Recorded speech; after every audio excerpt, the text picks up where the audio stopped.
Deus abençoe. Glória a Deus.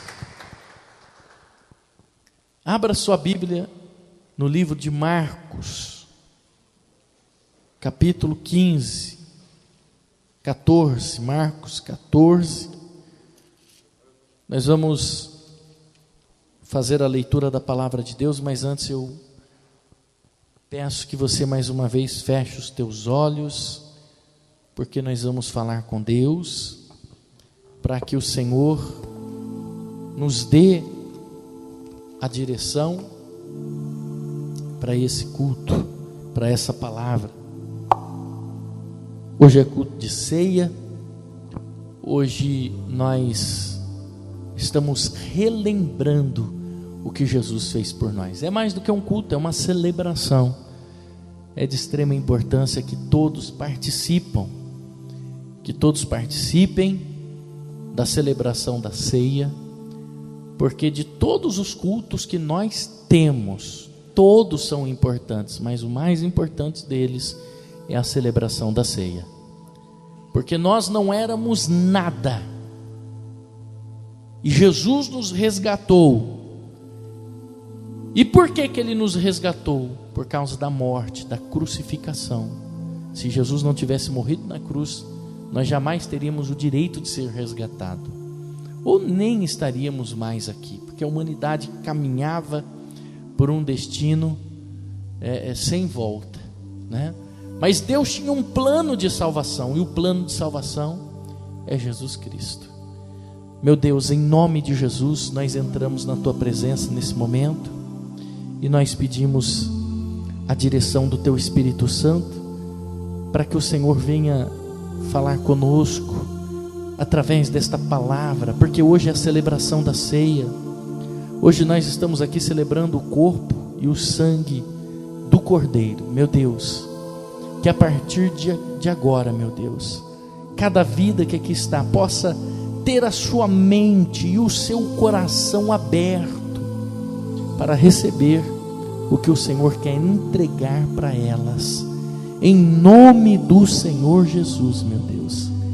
Que elas tenham a mente aberta para elas receberem o que o Senhor quer entregar para os teus filhos, a direção e a orientação, para que possamos parar de errar, para que possamos aumentar a nossa fé, pois a tua palavra diz que a nossa fé, ela vem de ouvir e ouvir a tua palavra, e a tua palavra vai ser ministrada, aumentando a nossa fé, dando-nos direção e nos alertando sobre os perigos do mundo. Obrigado, meu Deus, porque a Bíblia, esse livro, chegou até nós. Obrigado, meu Deus, porque o teu povo está aqui dentro da tua casa hoje, recebendo de bom grado a tua palavra, em nome de Jesus. Yehoshua Hamashia. Amém. Deus Rei e fiel. Amém. Glória a Deus. Vamos ler bem devagarzinho para você entender esta oração que acontece no Getsemane. No hebraico eles dizem Getsemane. É estranho, né? Getsemane. E a gente já costuma falar Getsemane, mas então seria com J, se fosse Getsemane, é isso, pastor? E Getsemane, mas tudo bem, né? A palavra de Deus, ela diz assim para nós. Então foram a um lugar chamado Getsemane. Ali chegado, disse Jesus aos seus discípulos: assentai-vos aqui, enquanto eu vou orar. E levando consigo a Pedro, Tiago e João, começou a sentir-se tomado de pavor e de angústia, e lhes disse: a minha alma está profundamente triste até a morte. Acraseado, viu? Para a morte. Ficai aqui e vigiai. Adiantando-se um pouco, prostrou-se em terra e orava para que, se possível, fosse passada aquela hora. Jesus não queria enfrentar aquilo, né? A carne falava ali. Olha o que ele dizia: Abba, Pai, Paizinho, tudo te é possível, tudo te é possível, passa de mim este cálice, mas porém não seja o que eu quero, mas o que tu queres. E voltando-se, achou os discípulos dormindo, e disse a Pedro: Simão, chama Pedro, que era o líder, Simão, não pudestes vigiar senão uma hora, vigiai e orai, para que não entreis em tentação. Por quê? Porque o espírito, na verdade, está pronto, mas a carne é fraca. Amém? Só até aí. Pode sentar, pode ocupar o seu lugar. Irmãos, eu já... O senhor está um pouquinho vermelho, o senhor pegou sol, né, pastor? Irmãos, eu já tentei ministrar essa palavra outras vezes, eu não consegui. Hoje eu orei, pedi a direção ao Espírito Santo, falei: Senhor, me ajuda a ministrar essa palavra. Eu já tentei ministrar essa palavra outras vezes, e eu sempre tive que parar no meio do caminho, sempre tive que interromper a palavra no meio do caminho. Mas eu já tive em oração hoje à tarde, pedi, falei: Espírito Santo, me ajuda, que eu não venha interromper essa palavra no meio do caminho. Essa palavra precisa ser ministrada, porque ela fala da crucificação. E o que eu gostaria que você entendesse, que esse culto de celebração da ceia é o maior culto de batalha espiritual que existe. Este é o maior culto de batalha espiritual que existe. Mas pastor, batalha espiritual não é terça? Sim, é terça. Batalha espiritual é terça. Inclusive, não venha só no culto de domingo, venha na terça, que é a batalha espiritual, quinta-feira, que é a busca pelo Espírito Santo. Não seja crente domingueiro, né? Seja um crente fiel e que ore conosco, porque Jesus disse: vigiai, vigiai. O espírito, na verdade, está pronto, mas a carne é fraca, então tem que ter vigilância. Mas o maior culto de batalha espiritual é esse culto da celebração da ceia, porque nesses 30 dias o diabo fez de tudo para você não estar aqui. Sabia disso? Ele fez de tudo, tanto que tem pessoas que não vieram nem de manhã e nem agora, porque o inimigo lutou com todas as forças, dizendo que ela não era digna da ceia. Alguns fez com que eles esquecessem que era o culto da ceia. Alguns deram uma brigadinha lá em casa antes de vir, é ou não é? E aí a pessoa falou: eu não estou digno para participar da ceia. O diabo, de alguma forma, nesses 30 dias, investiu pesado para você não receber o corpo e o sangue de Cristo na sua vida, porque ele sabe que quando você recebe Jesus e recebe poder e autoridade. Então foram 30 dias de luta, mas você venceu, você está aqui nessa noite, aleluia, glória a Deus. Marcos capítulo 14, ele é interessante, porque que essa passagem ela fala em Mateus, fala nos evangelhos todos, mas Marcos 14, ele é muito importante para a mensagem que nós vamos transmitir hoje, porque Marcos 14, ele traz as 12 últimas horas de Jesus antes da crucificação. Então o que acontece aqui são 12 horas antes da crucificação de Jesus. tudo que acontece na vida de Jesus antes da crucificação, essas 12 horas estão aqui. Ele fala de uma agonia intensa que Jesus estava passando, o peso do pecado de toda a humanidade estava sobre os ombros de Jesus, que leva a Jesus a uma agonia, a um desespero, a fazer com que a carne, o físico de Jesus, acaba sentindo. Mas uma coisa interessante, quando a gente volta para o versículo 22, nós vemos que Jesus está participando de uma ceia, como nós estamos participando de uma ceia aqui agora. Veja que antes da crucificação de Jesus, ele participa de uma ceia que é chamada de a última ceia que Jesus participa. E naquela noite, naquela ceia, Jesus sabia que seria a última ceia. Ele sabia que seria o último momento com os discípulos, pois o Espírito Santo estava nele e revelava tudo para ele. Ele sabia que ele iria participar da última ceia. E a ceia era um momento de muita alegria, sabia disso? A ceia para o judeu era um momento de muita alegria. Eles ceiavam alegres, eles cantavam. É como nós estamos fazendo aqui. A ceia tem que ser alegre.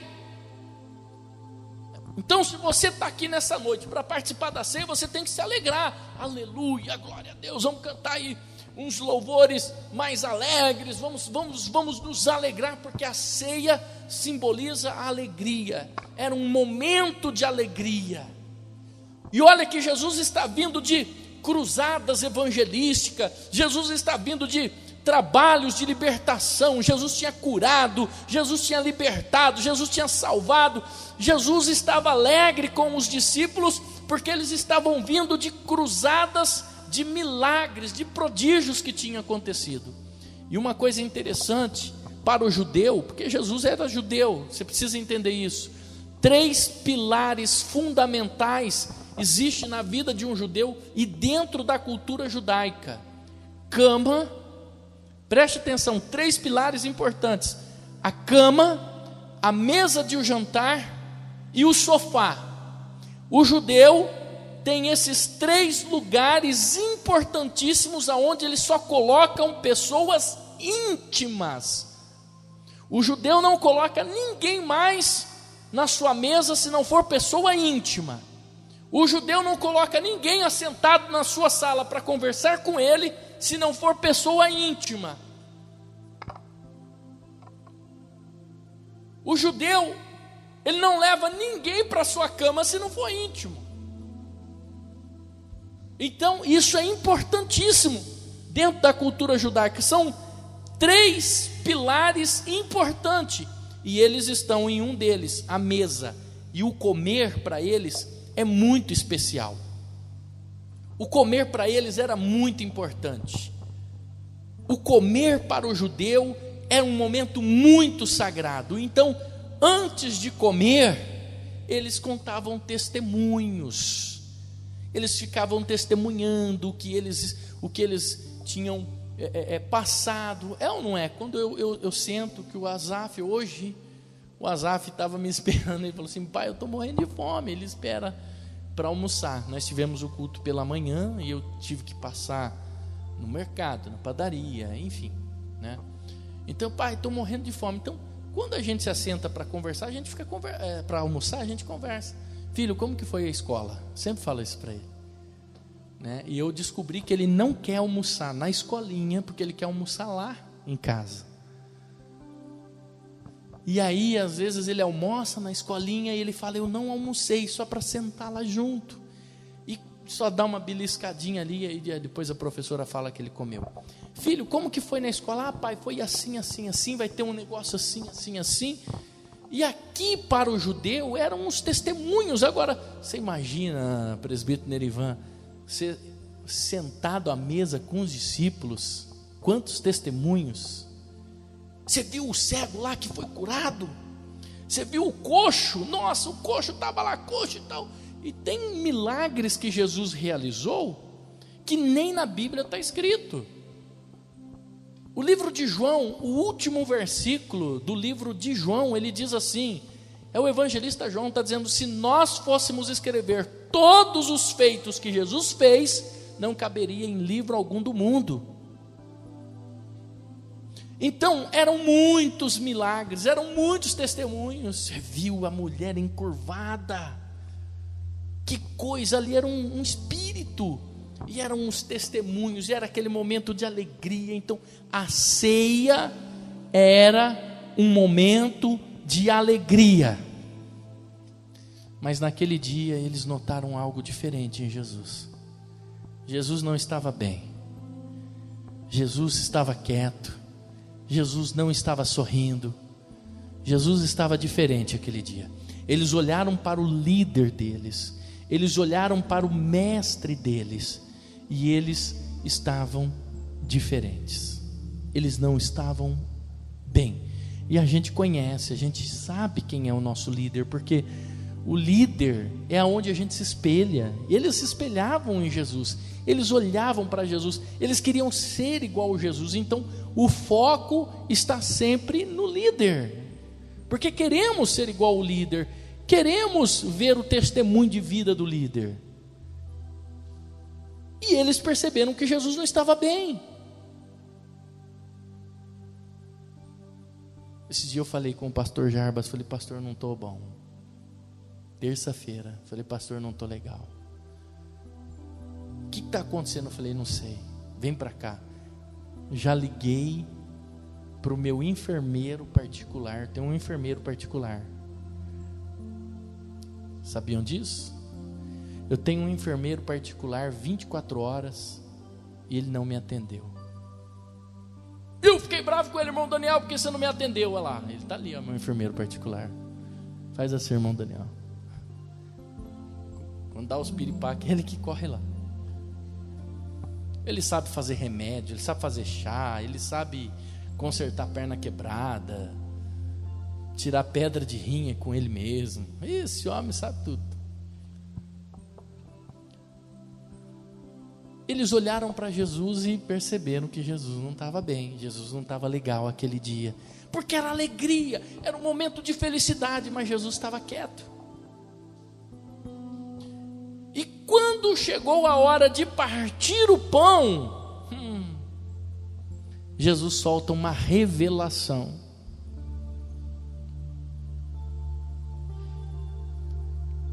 Jesus olha para ele e fala assim: um dentre vós vai me trair. Que duro, hein? Aquele momento de alegria, todo mundo feliz. Jesus fala assim: um dentre vós vai me trair.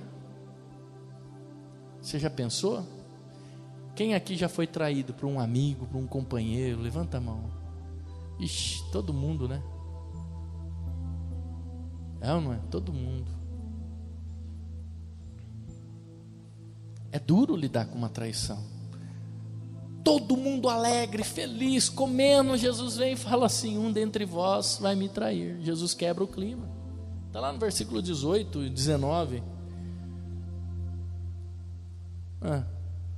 Quando estavam à mesa, comiam, disse Jesus: em verdade vos digo, um dentre vós que come comigo me trairá. O texto diz no versículo 19 que eles ficaram o quê? Começaram a se entristecer. O que era alegria começou a virar tristeza.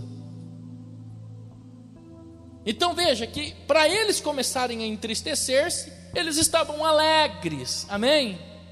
Não tem como deixar um triste mais triste, porque tristeza é tristeza, não importa o nível da tristeza, nem nível 1, nem nível 2, nem nível 3, tristeza é ruim. Eles começaram a entristecer-se, e aí Jesus continua a revelação, ele fala assim: quem comer o pão que eu der, quem colocar a mão no meu prato, esse vai ser o traidor. Porque eles começaram a pensar: será que é eu, Jesus? Jesus, sou eu que vou te trair? Não, não quero ser eu, será que é eu? Começaram entre si perguntar quem iria trair, e Jesus falou assim: quem colocar a mão no meu prato, vai me trair. Fala sério, irmão. Depois que Jesus falou isso, você tinha coragem de pegar o pão? Entre nós aqui, seja sincero. Jesus chega e fala assim: quem pegar o pão no meu prato vai me trair. Você tinha coragem? Alguém tinha coragem aqui de pegar o pão? Mas nunca. Eu ia ficar de jejum a noite inteira. Ficava sem pão, mas não pegava pão. Jesus ia passar o pratinho para mim: sirva-se, meu filho. Não, eu já estou satisfeito. Mas jamais eu iria colocar a mão ali. E Judas colocou a mão no prato e pegou o pão. Que coisa, hein? Só tem uma explicação para isso. Não existe duas nem três, só tem uma. O corpo de Judas estava ali, mas a mente não estava. Quando Jesus fala, quando Jesus conversa com os discípulos, o corpo de Judas estava ali, mas a mente dele estava longe, longe. Tem gente que está na igreja, mas não entrou no culto. Quem está entendendo? Tem muita gente que está aqui dentro da igreja, mas a mente está lá fora. O corpo está no banco, mas o espírito está nas contas lá fora, está no marido que ficou em casa, está no jogo de futebol. O espírito está em tantos lugares, nos prazeres. Sabe Deus onde está? Sabe Deus onde está o espírito dessa pessoa? O corpo está aqui, mas a mente está longe. O culto acaba, você fala assim: qual foi a palavra que foi pregada? Não lembro. Teve pregação hoje? Então, tem gente assim, pastor. O pastor está falando crente girafa, o corpo na igreja, a cabeça lá fora, nas nuvens. Então, olha, entra comigo na história. Após comerem, Jesus dá essa notícia. Você imagina como que essa comida desce, imagina como que essa ceia desce quadrado. Nossa, que isso que Jesus está falando. E quando eles terminam, eles fazem o que eles faziam sempre. Uns iam dormir, cada um ia para um canto, um procurava um lugarzinho ali, outro arrumava um negocinho ali, iam deitar, estavam cansados, tiveram o dia inteiro de missão, expulsando demônio, curando doentes, eles estavam extremamente cansados, comem uma ceia que não desce direito, que meio que fica engasgado na goela. E quando eles pensam em dormir, Jesus fala assim: vamos cantar um hino. Vamos cantar um hino. Jesus pede para eles cantar um hino e não ir dormir. Pensa qual é a minha revolta. Fala, bispo, qual é a sua revolta? A minha revolta. A minha revolta está aqui, nesse versículo aqui, ó, 26. É só isso. Irmãos, eu não sabia que Jesus cantava. A minha revolta é essa. Porque se a gente for para a Bíblia, nós vamos encontrar o hino de Débora, nós vamos encontrar o hino de Isaías. Davi, um grande compositor. Você vai pegar Salmos, você vai ver que Davi está dirigindo ao mestre de canto, ao cantor-mor. Você vai ver que Davi está dirigindo os salmos, que são cânticos. Tem hino de Moisés, então cantou Moisés. Tem hino de Moisés. O maior compositor da história da Bíblia se chama Asaf. Asaf foi o líder dos levitas, o mestre. Tem até de Salomão, tem um livro na Bíblia para os cânticos de Salomão. E nenhum daqueles cânticos de Salomão dá para a gente cantar aqui. Sabia disso? Pega o livro de cânticos de Salomão, lá é meio pornográfico, não dá para cantar na igreja. Ele fala de beijar os seios da mulher, de isso, daquilo outro. Mas a minha maior revolta é que a letra do hino que Jesus cantou não está aqui. De todo mundo está, menos a de Jesus. Você imagina se a letra do hino que Jesus cantou naquela noite tivesse aqui, toda a ceia a gente ia cantar aquele hino. Oh meu Deus, eu me revolto, dá vontade de entrar no Vaticano à força. O hino que Jesus canta não está aqui, não colocaram a letra do louvor aqui. Bom, mas eles cantam. E quando eles pensam que vai dormir, Jesus fala assim: agora nós vamos para o monte orar. Amém? Nós vamos para o monte orar. E saíram e foram para o monte orar. Eles vão para o Monte das Oliveiras. Aí você imagina, os discípulos de Jesus, eles não sabiam orar. Tanto que uma vez eles chegam para Jesus e falam assim: Jesus, mestre, os discípulos de João Batista sabem orar, nós não sabemos orar. Os discípulos de João Batista têm orações lindas, mas nós não sabemos orar. Ensina-nos a orar. Então Jesus lhes ensinou o dever de orar sempre e nunca desfalecer na oração, dizendo: Pai nosso que estais nos céus, santificado seja o teu nome. Então Jesus ensina o que conhecemos como oração do Pai Nosso. Mas a oração do Pai Nosso não é uma reza, não. Às vezes eu escuto as pessoas rezando o Pai Nosso que estás no céu. Eu fico pensando, gente, quanta falta de sabedoria, porque Jesus deu aqui um esboço. É para você colocar as suas palavras baseado no esboço da oração que Jesus deu. É como se fosse um teorema de Pitágoras, só que em orações infalíveis que eram elevadas até o céu. E Jesus diz para eles: vocês não precisam orar muito, porque eu sou a oração, porque enquanto estou no mundo, eu sou a luz do mundo.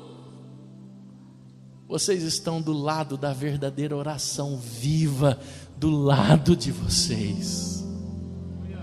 Então, os discípulos não estavam muito preocupados em orar, eles tinham Jesus do lado. João Batista tinha que orar, João Batista tinha que invocar, embora Jesus era discípulo de João Batista, mas Jesus era o mestre, ele era o líder. João Batista tinha que invocar a presença de Deus, enquanto os discípulos caminhavam ao lado de Jesus. Já pensou você caminhando ao lado de Jesus?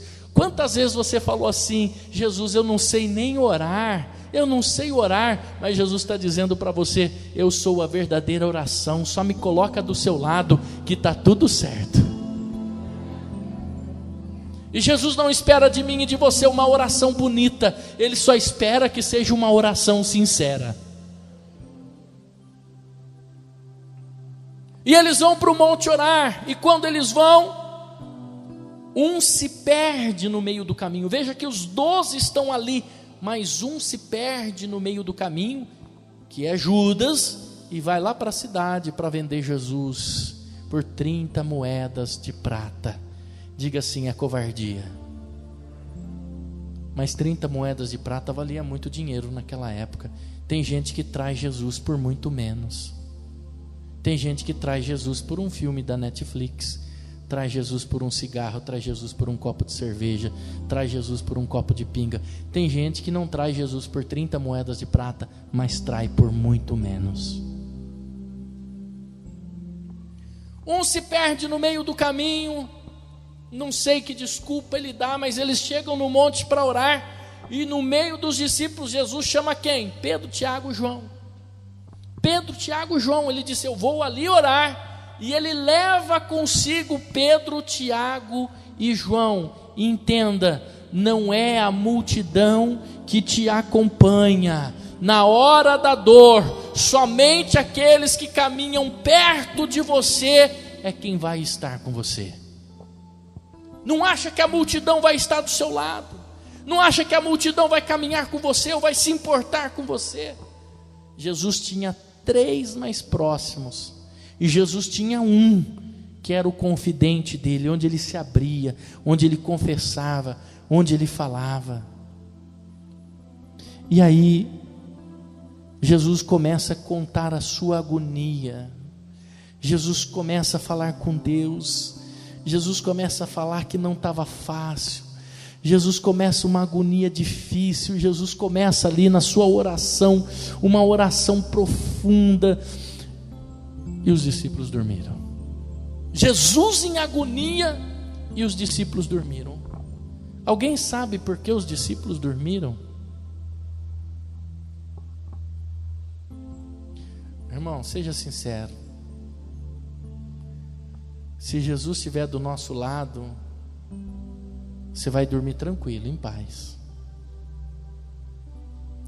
Eles tinham acostumado com um grande mestre, eles tinham acostumado com o Messias do lado deles, eles tinham acostumado com um super-homem do lado deles, eles não estavam preocupados com nada, eles foram dormir, mas até o super-homem tem uma criptonita, e eles jamais imaginavam que Jesus tinha uma criptonita no meio do caminho dele, chamado cruz no Calvário.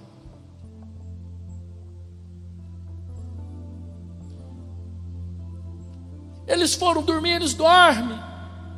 Eles nunca viram Jesus daquele jeito. Jesus disse que iria morrer, e isso não entra na cabeça deles. Isso não entra na cabeça deles. Jesus não vai morrer, não.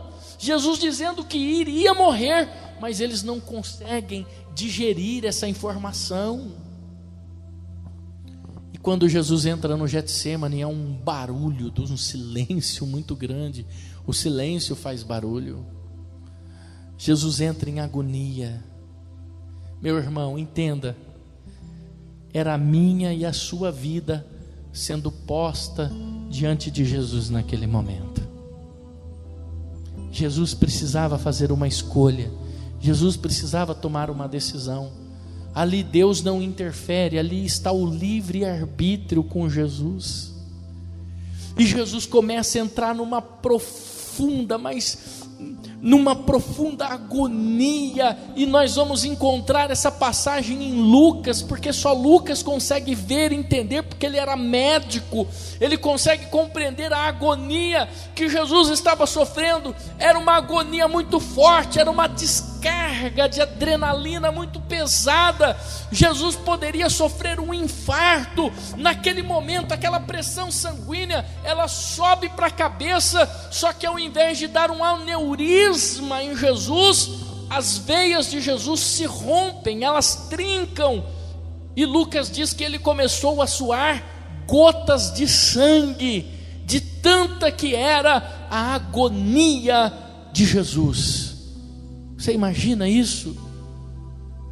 Jesus passa a mão na testa, de repente ele vê a sua mão cheia de sangue, o suor se transforma em sangue, de tanta que era a agonia. E naquele momento Jesus fala para Deus: Pai, tudo é possível ao Senhor, passa de mim esse cálice. Nesse momento que Jesus fala isso, meu irmão, sou eu e você, quantas vezes dizendo para Jesus: meu Deus, passa de mim esse cálice, eu não estou aguentando, eu não estou suportando a luta que eu estou passando, meu Deus, é muita luta, é muita pressão, meu Deus, passa de mim isso, eu não quero sofrer isso. Mas tem uma vírgula ali nesse texto, e essa vírgula é muito importante para mim e para você nessa noite. Entenda, meu irmão, entenda, coloca a sua mente aqui dentro da igreja, não deixa isso passar. Aqui está o cerne da mensagem de hoje. Jesus diz assim: se possível, meu Deus, passa de mim esse cálice. Mas entenda, Jesus, ele via o futuro, ele enxergava o futuro. Naquele momento que ele começa a falar com Deus, pedindo para que Deus livrasse ele daquele cálice. Eu duvido que Jesus não olhou para o futuro e não viu nós aqui nessa noite celebrando esse culto de ceia. Eu duvido que Jesus não olhou aqui para este século e não viu uma igreja de joelhos dobrados celebrando o corpo e o sangue dele, e ele coloca uma vírgula e diz assim: mas seja feita a tua vontade. Aleluia, seja feito a tua vontade. Eu tenho certeza que naquele momento Jesus nos viu aqui, eu e você, falando disso, porque ele via o futuro, ele sabia de tudo, ele sondava os corações, ele conhece tudo e todas as coisas, ele sabia que um dia nós estaríamos aqui.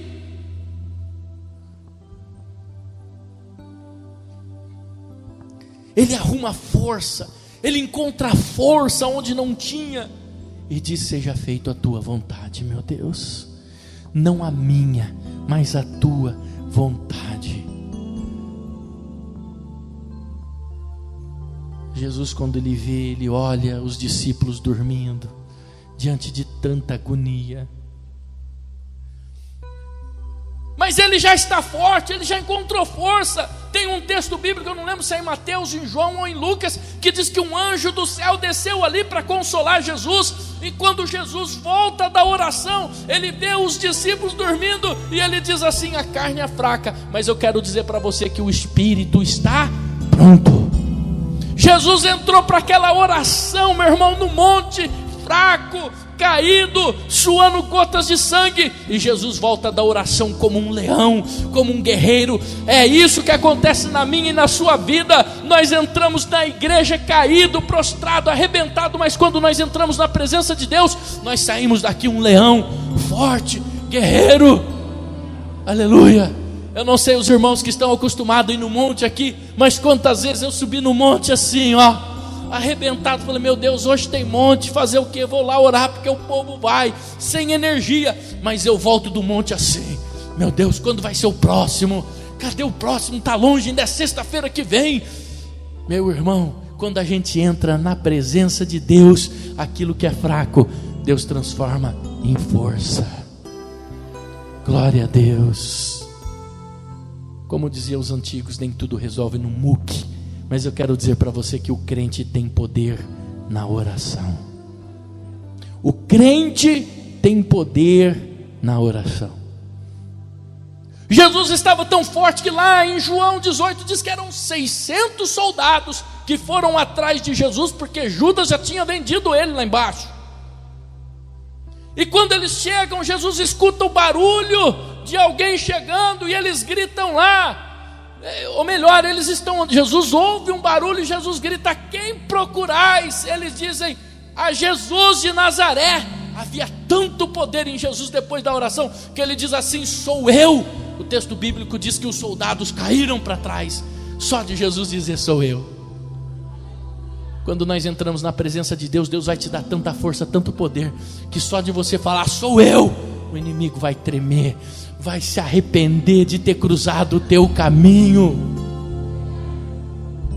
O inimigo vai vir à tua procura, porque alguém mandou ele vir fazer um mal para você, e ele vai procurar: cadê fulano? Você vai falar assim: sou eu, e ele vai cair para trás, de medo, de tanta unção, de tanto poder que tem no crente que está de joelhos diante de Deus.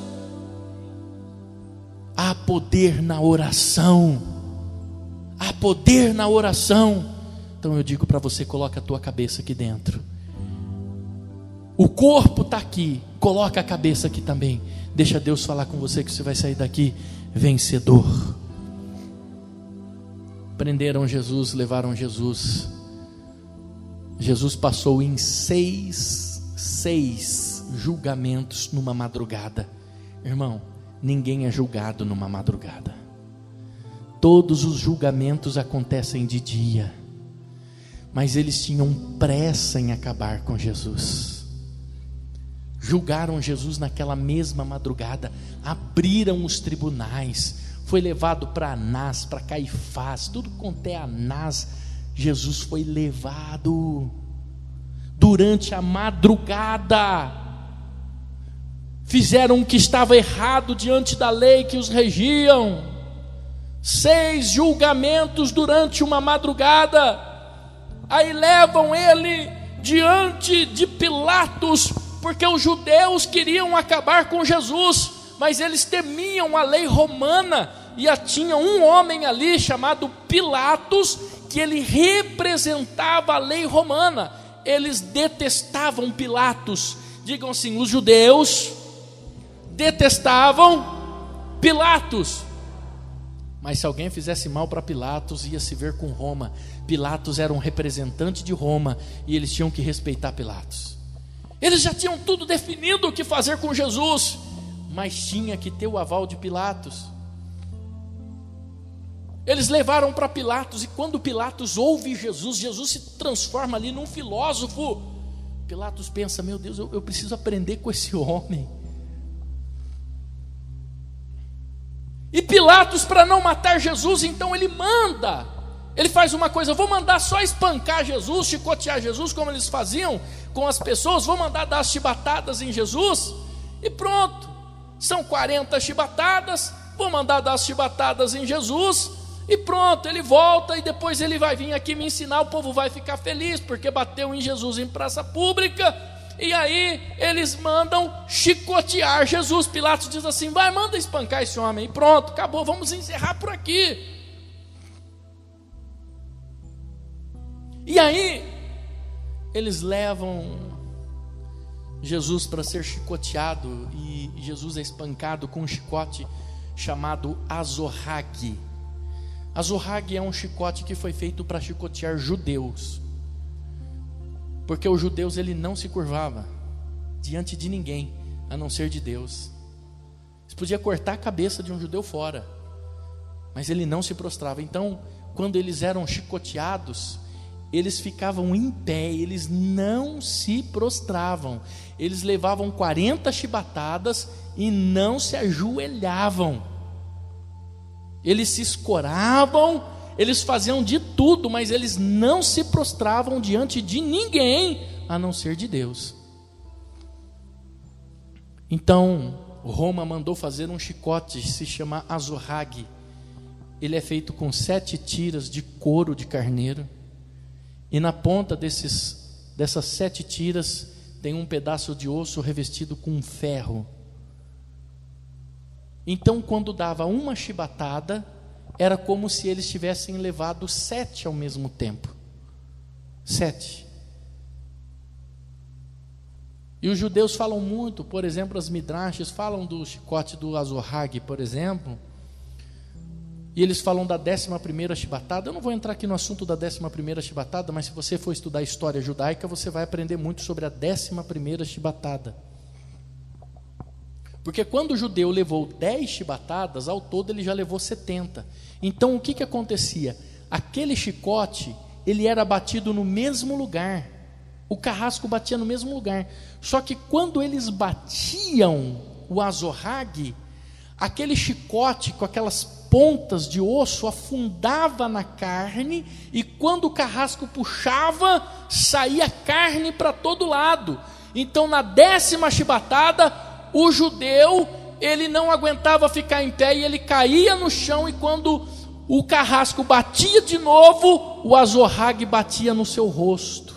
É quando eles sentiam o urro, porque eles não gritavam, mas quando batia no rosto, então o carrasco, que tinha sua cabeça coberta, ele não via quem ele estava chicoteando, ele escutava o urro da pessoa quando batia no pescoço e quando aquilo batia na carne. Eles pegaram o azorrague e bateram em Jesus. Na 11ª chibatada, Jesus cai no chão e o chicote bate na sua cabeça, no seu rosto. Arrebentaram o nosso Jesus, arrebentaram o nosso mestre. Faz uma conta, faz uma matemática. Paulo diz que Jesus levou 40 chibatadas menos uma, foram 39 chibatadas, vezes 7, no mesmo lugar. Aquilo já estava em carne viva. Aquilo já estava em carne viva. Jesus perdeu muito sangue.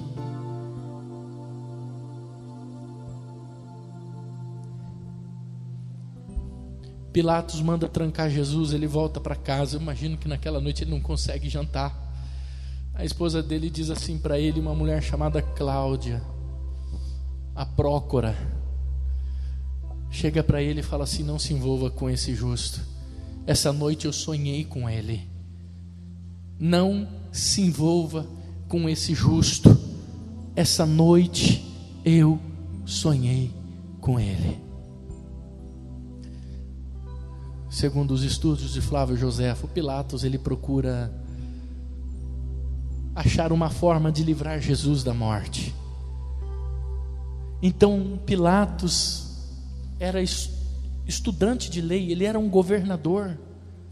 Ele acha na lei judaica, porque eles estavam na Páscoa, e dentro da lei judaica, na Páscoa, Pilatos acha uma lei, e essa lei dizia que na Páscoa eles tinham 2 cordeiros, um era perdoado e o outro era imolado. Na Páscoa era assim, tinha 2 cordeiros, um recebia perdão e o outro era imolado. Então Pilatos usa essa lei para tentar livrar Jesus. Ele lembra-se que lá na cadeia tem um outro homem preso chamado Jesus. Ele fala: bom, temos 2 Jesus, um que o povo gosta e o outro que o povo não gosta, porque esse tal de Jesus Barrabás, ele é ladrão, bandido, matador, o povo não gosta dele. Os judeus detestam esse tal de Jesus Barrabás. Então eu vou colocar Jesus o Cristo e Jesus o Barrabás, e vou pedir para que eles soltem quem eles quiserem. Então eu vou livrar Jesus. Meu irmão, Mateus capítulo 27 e 25, coloca para mim, Rodrigo, quando Pilatos coloca esse homem junto com Jesus Cristo, e ele diz assim: a quem devemos soltar? A multidão grita assim: solte Barrabás. E Pilatos diz assim: mas o que farei desse justo? Mateus 27 e 25, entenda esse texto, eles dizem assim: que caiam sobre nós o sangue desse justo e caia sobre os nossos filhos. Outro dia eu estava perguntando: meu Deus, por que surgem pessoas de vez em quando, como Hitler, que matou quase 6 milhões de judeus? A explicação está nesse texto: que caia sobre nós o sangue de Jesus e sobre os nossos filhos. Então Israel de vez em quando vai ter que passar por isso, por causa do sangue de Jesus que foi derramado naquela noite. É muito sério isso. Você imagina? Soltem o bandido, prenda esse Jesus. Deixa Pilatos que o sangue dele sobrecaia sobre a nossa vida e também sobre os nossos filhos. Sabe o que Pilatos fez? Pegou uma bacia de água e lavou as mãos. Lava as mãos. A esposa dele tinha dito: não se meta com esse homem. Quantas esposas sábias instruíram o marido em dizendo: não se envolva com isso, não se envolva com isso. Você se envolveu e se deu mal, hein? A gente tem que ouvir nossas esposas quando elas são sábias, porque tem umas tolas, tem umas esposas pacóvias que só levam um esposo para a destruição, malditas, que destroem as famílias, a Bíblia diz. A sábia edifica, mas a tola destrói. Seja uma mulher sábia, seja uma mulher de Deus, que saiba instruir com precisão o seu esposo, como essa mulher. A esposa dele diz assim: não se envolva com esse justo, porque essa noite eu tive um sonho e eu sofri muito com ele. Essa mulher não era discípula de Jesus, essa mulher não conhecia Jesus, ela não sabia quem Jesus era, mas ela sonha com Jesus e ela consegue livrar Pilatos desse ato. Irmãos, essa mensagem eu consigo pregar só até aqui. A outra parte eu vou dar uma bem resumida, porque eu não consigo. Jesus sofre um espancamento. Colocaram em Jesus uma coroa de espinho. Eu não quero falar sobre essa coroa de espinho, que furou até a madeira de acácia, cravada na cabeça de Jesus. Cravada. Pegaram o patíbulo da cruz, que é só aquela madeira de cima, porque a cruz era muito pesada para carregar. Então o sentenciado carregava só o patíbulo. Jesus sai carregando aquilo e chicote no lombo de Jesus. Chega uma hora que Jesus não aguenta, ele cai. É chamado um homem, Simão o Cirineu. Tinha ido para celebrar a Páscoa. Eu já ministrei aqui, não vou falar porque nós não temos mais tempo, o nosso horário já acabou. Ele era da Etiópia, ele era um negro de Cirene, mas era um judeu da descendência de Salomão, que ajuda Jesus a carregar o patíbulo da cruz. Jesus é levado para o alto do Gólgota, e na cruz do meio, bem no meio do Gólgota, cravaram Jesus. Não era um prego, era um cravo, era uma coisa quadrada. Foi cravado na cruz. Jesus ficou 3 horas ali. Eu não vou explicar essas 3 horas, porque eu também não consigo explicar. Eu choro muito, não consigo chegar ao final. Jesus lutou 3 horas para não morrer na cruz, porque Jesus não podia morrer sufocado, o sangue tinha que sair. Deus não aceita sacrifício sufocado. Jesus luta 3 horas. Na cruz do lado, um bandido chamado Dimas, condenado à morte. Ele olha para Jesus e ele vê na plaquinha o Rei dos Judeus. Ele sabia quem era Jesus. Ele diz assim: mestre, lembra-te de mim quando entrares no teu reino. Jesus está ainda morrendo, no último minuto de vida, Jesus ganha uma alma. Jesus prega em cima da cruz. Muitas vezes nós temos carro, comida, roupa e não queremos pregar o evangelho. Muitas vezes nós temos luxo nas nossas mãos, temos facilidade e não queremos pregar o evangelho. Jesus estava em cima da cruz. Jesus olha para ele e diz assim: te digo hoje, estarás comigo no paraíso. No último instante de vida, Jesus ainda está salvando, Jesus ainda está libertando. Se eu estou naquela cruz, eu olho para aquele povo e amaldiçoo todo mundo, mas Jesus olha e fala assim: Pai, perdoa-os, porque eles não sabem o que fazem. Se eu estou lá, eu e você, eu tenho certeza, a gente estava pedindo vingança para Deus. Eu já ia estar pedindo para Deus mandar lepra para tudo quanto é mundo, todo mundo. Você também. Você estaria pedindo para Deus matar, mandar um raio e acabar com todo mundo. Porque basta pisar no seu calo, você já está falando mal, é ou não é? Pastor então, coitado. Pastor, se ele errar uma vírgula falar uma vírgula errada para alguém, todo mundo taca um monte de pedra nele. Não presta. O pastor faz 1000 coisas boas, uma que ele fizer errado, tiram ele do púlpito. Não é fácil. Jesus era o pastor ali, ele era o líder. Jesus olha e fala assim: Pai, perdoa, porque eles não sabem o que fazem. Aí sabe o que eles fazem? 3 horas Jesus lutando contra a vida, contra a morte. Eles pegam uma lança e transpassam Jesus. Meu irmão, tem uma outra explicação essa lança transpassando o sangue que escorre na mão do soldado. Vou pregar outro dia também. Eles transpassam a lança em Jesus. Naquela noite Jesus morre. Houve um grande terremoto.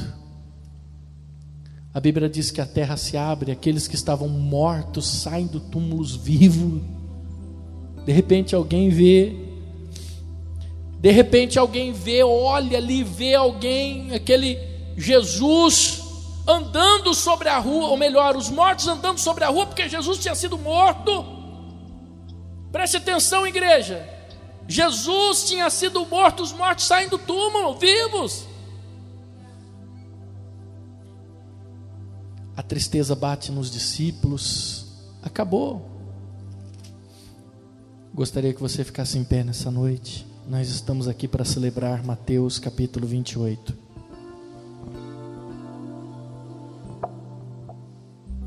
Mateus capítulo 28 é o cerne. No findar do sábado, ao entrar o primeiro dia da semana, Maria Madalena e a outra Maria foram ver o sepulcro. Eis que houve um grande terremoto, porque um anjo do Senhor desceu do céu, chegou-se, removeu a pedra, sentou-se sobre ela. O seu aspecto era como um relâmpago, a sua veste alva como a neve, e os guardas temeram, espavoridos, e ficaram como que se estivessem mortos. Mas o anjo, dirigindo-se às mulheres, disse: não temais, porque aquele a quem vocês procuram não está aqui, já ressuscitou. Aleluia, louvado seja Deus. Ele não está morto, Ele está vivo.